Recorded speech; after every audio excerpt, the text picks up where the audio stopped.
મોટા કરીને આમાં હવામાં લટકતા મહાકાળી એ પણ ચતુર્ભુજ છે, મહાલક્ષ્મી એ પણ ચતુર્ભુજ છે અને મહાસરસ્વતી એ પણ ચતુર્ભુજ છે.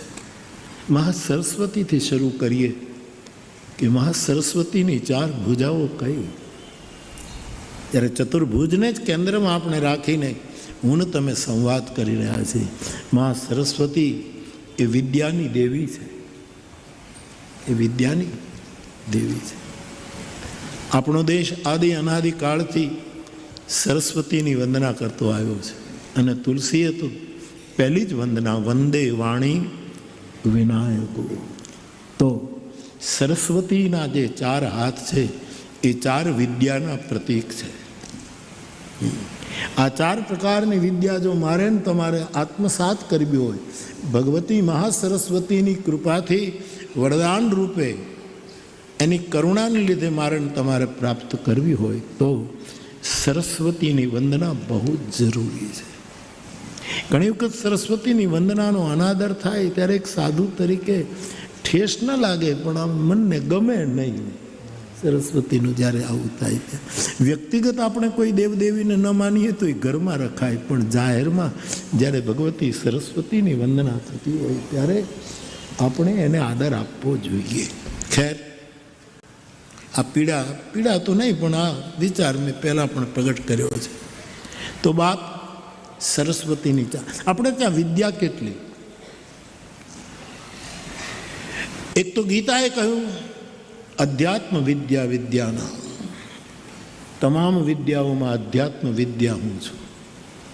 એક આ સરસ્વતીની ભુજાઓ સાહેબ, આ ચારે ભુજાઓ જેના ઉપર આવી જાય ને એને પછી એકેય વિદ્યાની જરૂર ન પડે. બીજું નહીં, અવિદ્યા એની આજુબાજુમાં ફડકે નહીં, અવિદ્યા એનાથી કોશો દૂર રહે. તો એક અધ્યાત્મ વિદ્યા, એક ભુજા ભગવતી સરસ્વતીની. બીજી ભુજા છે યોગ વિદ્યા. યોગ પણ વિદ્યા છે, યોગ વિદ્યા. ત્રીજી વિદ્યા છે વેદ વિદ્યા, વેદ વિદ્યા. અને ચોથી વિદ્યા છે લોક વિદ્યા, આપણી મારી તમારી લોક વિદ્યા. જેણે વેદ વિદ્યામાં પ્રવીણ થવું હોય એણે સરસ્વતીના વરદ હસ્તની નીચે માથું રાખવું પડશે. જેણે વેદ વિદ્યા પ્રાપ્ત કરવી હોય એણે સરસ્વતીના ચરણમાં નમવું પડશે. જેણે અધ્યાત્મ વિદ્યા, હવે આ ચાર ભુજાઓ અને લોક વિદ્યા, આમ તો ચોથી ભુજાનું બીજું નામ ત્યાં છે, પણ એ મારે તો લોકો સુધી પહોંચવું છે એટલે હું ચોથી વિદ્યા લોક વિદ્યા કહી. વેદ વિદ્યા આવી ગઈ, યોગ વિદ્યા, આખું અધ્યાત્મ આવી ગયું ત્રણ ભુજામાં. પણ લોકોનું શું? વાટ લોક સુધી પહોંચવી જોઈએ. એટલા માટે તલગાજરડું સાહસ કરીને એ ચોથી ભુજાને પગે લાગે છે, નમે છે, જે લોક વિદ્યા. અને વિદ્યાનો અર્થ છે ટૂંકમાં જે મને તમને બંધનમાં ન રાખે, કાયમ મુક્ત રાખે. સા વિદ્યા યા વિમુક્ત. તો આ ભગવતી સરસ્વતીની ચાર ભુજાઓ છે. ટૂંકમાં ખાલી દર્શન. મહાકાળીની ચાર ભુજા. મહાકાળી શક્તિ છે, સરસ્વતી વિદ્યારૂપિણી છે, પેલી શક્તિ રૂપેણ સંસ્થિતા એ શક્તિ છે. એની પણ ચાર ભુજા. અને શક્તિની ચાર ભુજા એ કઈ કઈ શક્તિની? એક તો એક ભુજા આદિશક્તિ, જેના માટે 9 દિવસની શક્તિની આરાધના કર્યા પછી શક્તિમાનનું પ્રાગટ્ય થતું હોય છે. એવી આદિશક્તિ એ મહાશક્તિ કાલિકાની એક ભુજા છે, આદિશક્તિ. એટલા માટે આપણે ગુજરાતીઓ ગાય છે, એવો પણ અર્થ કહ્યું વારે વારે એટલે શનિવારે ઘડી કેમ પગે લાગુ? અઠવાડિયે જાય પગે લાગ્યા. બળવંત સાધુને એક વખત પગે લાગવું, પણ શીલવંતને વારે વારે પગે લાગવું. બળવંતના ઘણા અર્થો, કોઈ સાધનાનું બળ હોય કોઈની પાસે, કોઈ સેવાનું બળ હોય, અમારા સાધુડાઓ જેટલા અન્નક્ષેત્રો ચલાવે, જેટલી ગાયો પાળે છે, જેટલો ટુકડો આપે છે, નાત જાત આ બધા બેઠા છે મહાપુરુષો, આ બધા ગમે જામ રસ્તાને કિનારે એક હનુમાનજીને રાખીને બેઠો હોય, પણ બપોરે કોઈક આવે એટલે રોટલો પીરશે. આ જે આપણી મહિમા છે, આ આપણું બળ છે. પરંતુ જ્યારે શીલની વાત આવે ત્યારે અનેક વાર શીલવંત સાધુ, તો શીલનો મહિમા જૈન પરંપરાએ, તપનો મહિમા જૈન પરંપરાએ બહુ, તપનો બહુ મહિમા. અને એવા વિશાળ વિચારધારાના પણ જૈન આચાર્યો આપણને મળ્યા. આપણું સદભાઈ કે એમણે એમ કહ્યું કે તપ એટલે ભૂખ્યા રહેવું એ તપ નથી, એમ જ તમે તમારા શરીરને તોડી નાખશો. આવું સાપ કહેનારા મહાપુરુષો આપણે ત્યાં આવ્યા.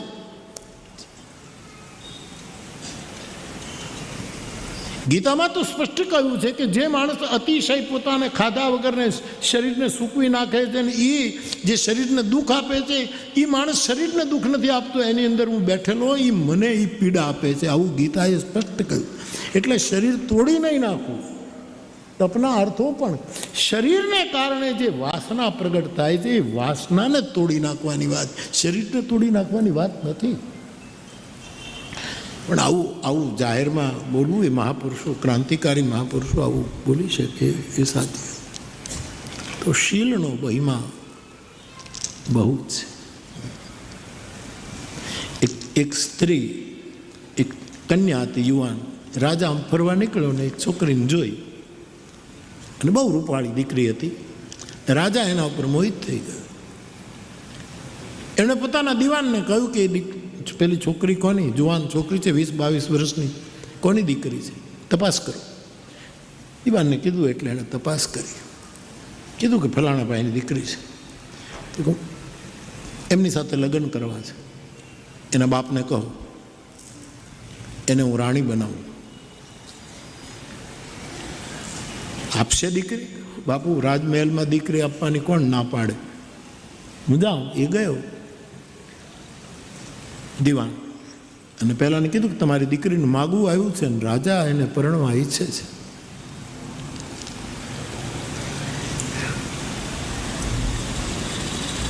સારું, દીકરીને પૂછ્યું. દીકરી એક શરત મૂકી, ગરીબની દીકરી હતી પણ એને શરત મૂકી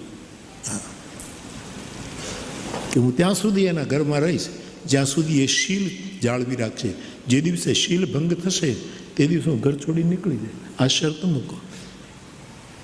સેવા કરી હું મારી જિંદગી આપી દઈશ, મારું નારીપણું પૂરેપૂરું નિભાવીશ, કારણ કે ભારતની દીકરી છું, પણ શીલ જો તૂટશે તેથી હું 1 મિનિટ નહીં રહું. રાજાને વાત કરી. ભલે. રાજાને ઘણી રાણીઓ હતી. આ અતિ સુંદર વળી રાજાને ગમી ગયેલી અને રાજા એનામાં ડૂબી ગયો. શીલનું બરાબર ધ્યાન રાખે છે, પણ બીજી રાણીઓને ઈર્ષા શરૂ થઈ. સ્વાભાવિક છે, એની શોખો જે હતી એ બધાને તકલીફ થઈ. આ તો બહુ રાજા તો એમાં જ ડૂબ્યા રહે છે. ના તો પછી માણસને જ્યારે ઈર્ષા થાય ત્યારે ષડયંત્રો રચે. હા, આ કોપ ભુવનો આમ જ સર્જાતા હોય છે. કોપ ભવન, અયોધ્યામાં કોપ ભુવન છે અને લંકામાં ભવન એક પુની દીખ સુહાવા, એક વૈષ્ણવનું પણ ભવન છે. અહીંયા કોપ ભવન. અહીંયા આ જગતમાં સારું નરસું બધે જ વ્યાપ્ત છે, બધે જ વ્યાપ્ત છે. તો બાપ,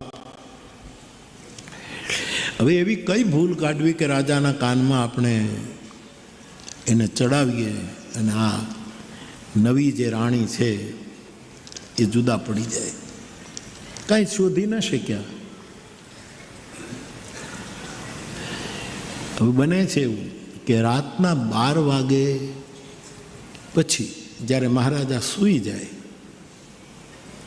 અને 2-2:30 વાગે પછી એ રાણી બાજુના ઓરડામાં જતી રહે, જઈ અને પોતાનો રાણીનો પોશાક ઉતારી નાખે અને ગરીબ બાપની દીકરી, જે બાપની દીકરી હતી ત્યાંથી એના જૂના કપડાં જે લાવેલી એ રાતે પહેરી લે. રાજા સવારમાં જાગે 6 વાગે કે જ્યારે જાગતા હોય ત્યારે એ 3 કલાક એ કપડાં પહેરી અને બાજીનો રૂમમાં બેસી અને આ રાણીઓને દાસીઓએ કહી દીધું છે કે આ નવા રાણી આવ્યા છે, રાતે 2 વાગ્યા પછી આવી રીતે જૂના કપડાં પહેરીને બેસે છે. આ એક મોકો મળ્યો અને રાજાના કાન ભંભેર્યા કે આ નવી રાણી છે ને એ તંત્રનો કોઈ પ્રયોગ કરે છે.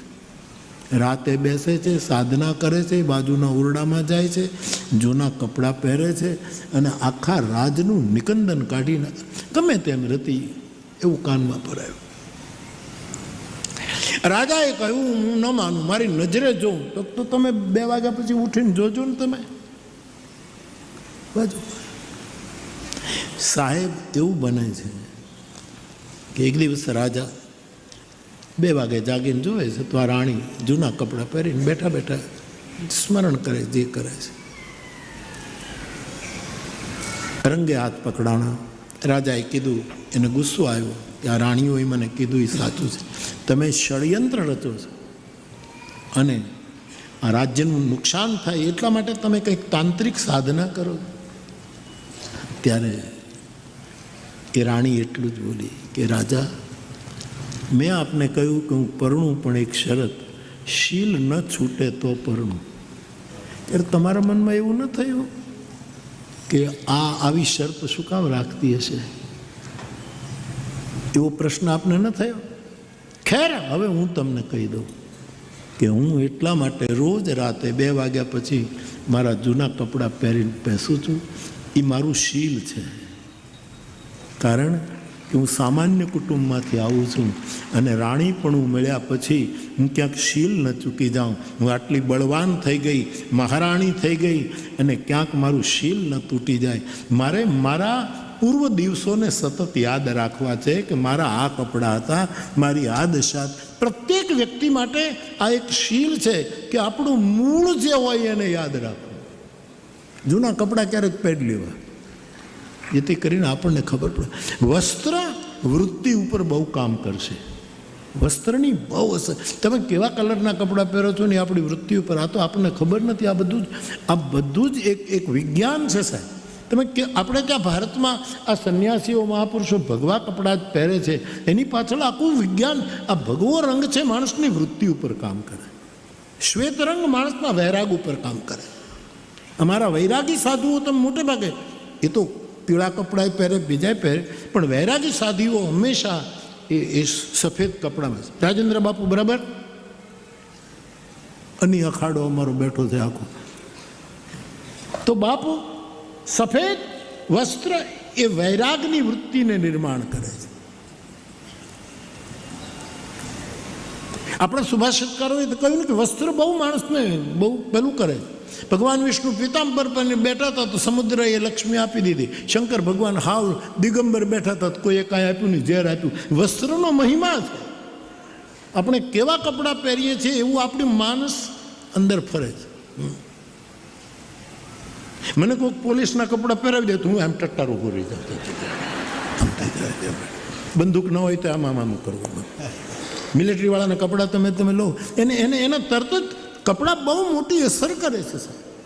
એટલા માટે આપણા દેશમાં સાધુ સંતો માટે અમારા આચાર્યોએ એક ગણવેશ નક્કી કર્યો કે તમે આ કપડાં પહેરો, તમે આ કપડાં, જે તમારી વૃત્તિને નિર્મળ રાખે, તમારા ચિત્તવૃત્તિને ક્યારેય બગડે. આ બહુ જ મોટો મનોવિજ્ઞાન છે આની પાછળ.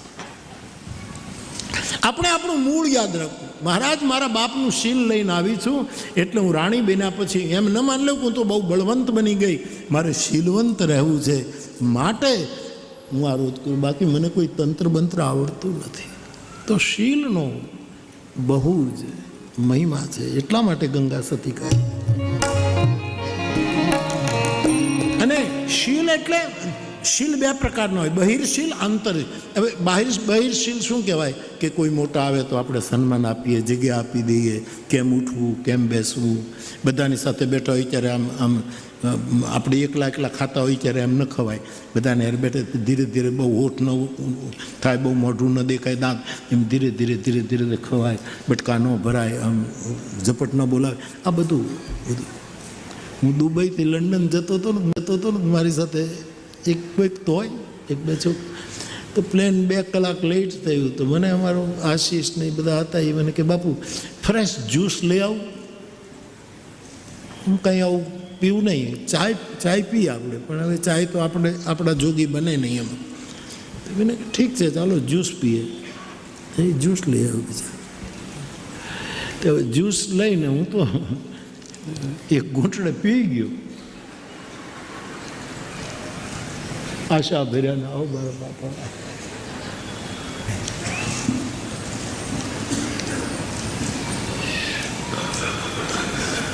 એટલે કાળી કલ્યાણી વાળું કર.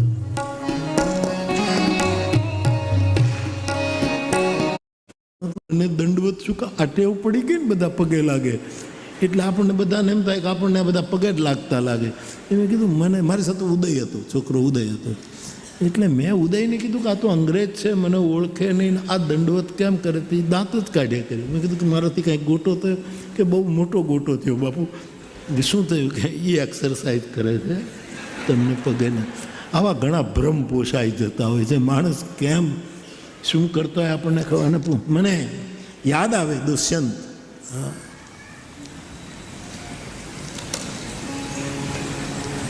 बोझ से दोहरा हुआ होगा, तमाम जिस्म में बोझ से दोहरा हुआ होगा,